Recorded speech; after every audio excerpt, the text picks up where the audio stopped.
democracy doesn't mean a certain agenda, right? A certain policy outcome. It's the right to engage in political activity. So that's how I'm defining feminism, that every woman and man should have the right to assert him or herself politically.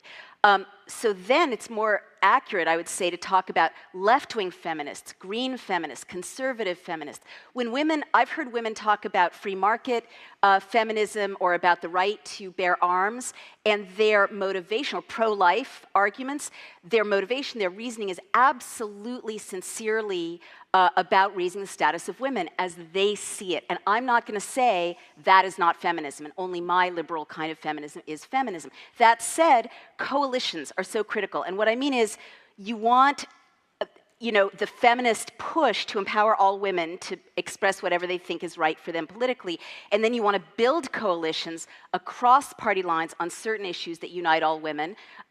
Like a majority of women will want some sort of childcare arrangements or flex time or to close the wage gap or strong laws against rape and sexual assault and domestic violence. And then you'll want, in a vibrant democracy, for women to be at daggers drawn on issues like pro-choice, pro-life, or guns, no guns, or military, no military. And that's a vibrant democracy. And until we learn to deal with the fact that not all women think like us, right?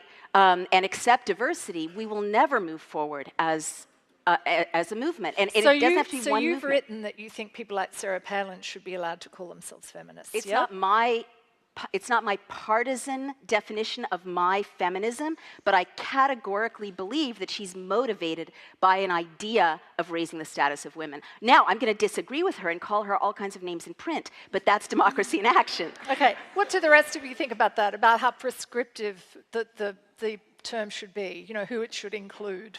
I think Naomi just made a great point. And it just expanded my mind a little bit about how to talk about feminism and how inclusive any sort of fundamentalism, any sort of one way anything is problematic and creates its own opposition by definition. So I think that's a great definition. Okay, Jermaine? Well, I was just trying to think of when Sarah Palin claimed to be a feminist. But you do have pro-choice. You do have, pro-choice women. You do have anti-abortion women claiming to be feminist and saying that they're feminist and arguing very strongly that case. Do you think that's acceptable in the frames that you see feminism? Yes, it is acceptable. The interesting thing about all of that, about these issues, is there's been a way of thinking about abortion as some sort of a privilege that women had somehow struggled for, when in fact it was probably the medico-legal establishment that wanted the illegality removed for its own convenience. I don't think we marched to free abortion, but we ended up with a mad rhetoric, which made it seem as if an invasive procedure to end a pregnancy that should never have begun was somehow something we should be glad about, that was minimized, and that itself seemed to me to be anti-feminist.